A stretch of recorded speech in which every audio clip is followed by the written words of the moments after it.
Hi everybody, I'm Hayden Crawford and thanks so much for watching my latest video on numerologist. As a wellness coach specialising in colour therapy, I am passionate about guiding you to remember your true soul origins so you can maximise on your time here on the planet. A lot of people have recently been coming up to me asking me if I know more about the Ascended Masters.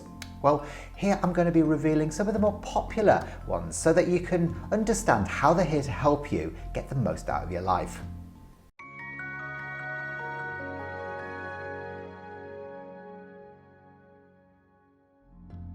So, we all choose to incarnate over many lifetimes until perpetuating this cycle either no longer serves our personal expansion or the evolution of the universe. When we opt out of the birth-death cycle, we can either choose to remain as part of the collective subconscious, we can choose to incarnate into different time-space realities, or we can actually remain as discarnate beings so that we can help those that are caught up in the life-death cycle. Now, the Ascended Masters have already completed these cycles. They've spent thousands and thousands of years working as spirit guides, and also they have integrated with different dimensions, different planets and galaxies to learn about those ancient civilizations. Following this, many of them decide to come back to Earth and reincarnate to be able to actually serve humanity in one way or another. Now, it's not because they've got some sort of karmic debt that they need to relinquish, but it's more about the fact that they've got this burning desire to be able to serve humanity in some way. Now, the Ascended Masters actually journey through the ascension process so that they can evolve into the fifth dimension, body and all. The Ascended Masters are able to help humanity from these higher dimensions once they've ascended and can often perform miracles. Now, because they've kept their physical bodies, they can often appear back on Earth for very short periods of time.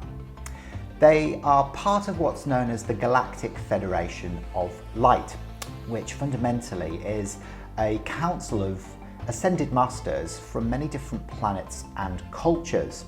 And they are actually humanity's representatives at these councils.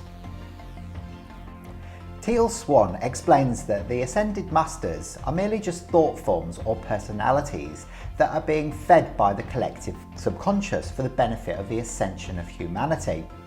She encourages us to see them a bit like spirit guides, but apart from them only being here for the individual, they're here for the purpose of the evolution of humanity.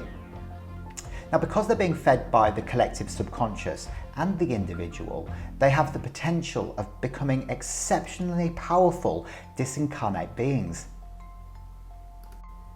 The Ascended Masters mostly inhabit the six-dimensional frequency, and there are literally thousands of both ancient and modern Ascended Masters. Some of them have actually disappeared completely from human consciousness because they existed eons ago. The Ascended Masters are extremely active at this moment in time because of the evolution of humanity, and they're really helping us to travel through the ascension with ease and grace. Now, we all have a principal Ascended Master assigned to us depending on the level of ascension that we're at, and they all come in on different colours and different rays.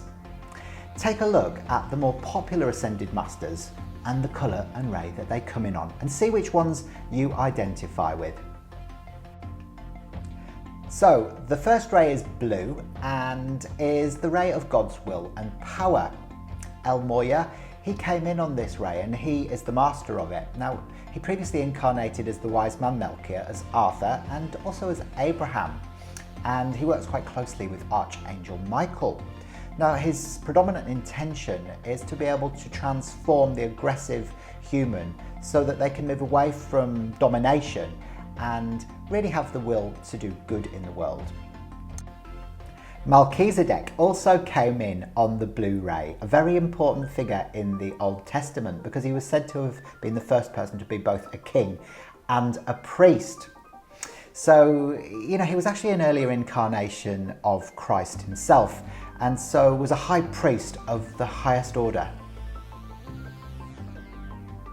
The second ray is yellow and is the ray of wisdom, understanding and knowledge. Now, Lanto is the master of this ray, and he exemplifies these qualities as well as illumination. Now, he is responsible for kind of teaching enlightenment through the realm of the crown chakra, and also can aid the Holy Spirit to remind us of ancient wisdom.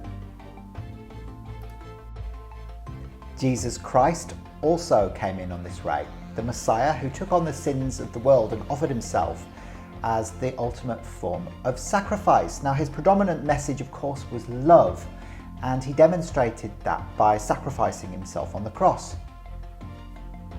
Krishna also came in on the yellow ray, a beloved deity and a central figure in Hinduism. He was also the avatar of his time.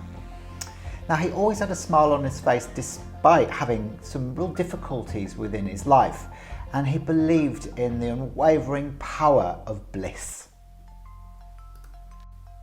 The third ray is pink and is the ray of love, compassion and charity. Now, Paul the Venetian is the master of this ray, and he also teaches other aspects of it, such as beauty and creativity.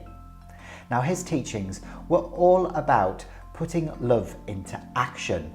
So he helps to clarify divine love and how to really express that as part of your being.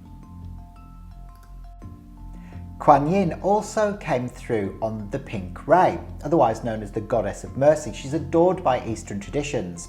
Now, she epitomizes unconditional love and compassion to all, and she really taught her devotees to follow suit. She's got a very soft, feminine energy, very similar to Mother Mary's. The fourth ray is white and is the ray of harmony through conflict. Now, Serapis Bey was the master of this ray, and he taught discipline, joy, hope, excellence, and purity.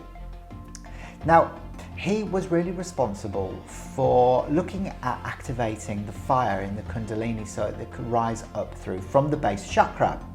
He really wanted to embody the Divine Mother and recognize the fire in the soul of every person. The fifth ray is emerald green or orange and is the ray of healing, vision and truth. Now, Hilarion was the master of the fifth ray, and he taught mastery of the third eye chakra for true healing, but he also taught the science of holding immaculate concept. Now, he worked very closely with Archangel Raphael to be able to do this successfully. The sixth ray is ruby gold or purple and is known as the ray of devotion, peace and service. Now, Lady Master Nada was the master of this ray, and she taught the qualities of the solar plexus. Now, she was able to also receive gifts through from the Holy Spirit so that people could talk in tongues, but also she would help them to interpret that language as well. She was also the unifier of families and twin flames. The seventh ray is violet and is the ray of transmutation.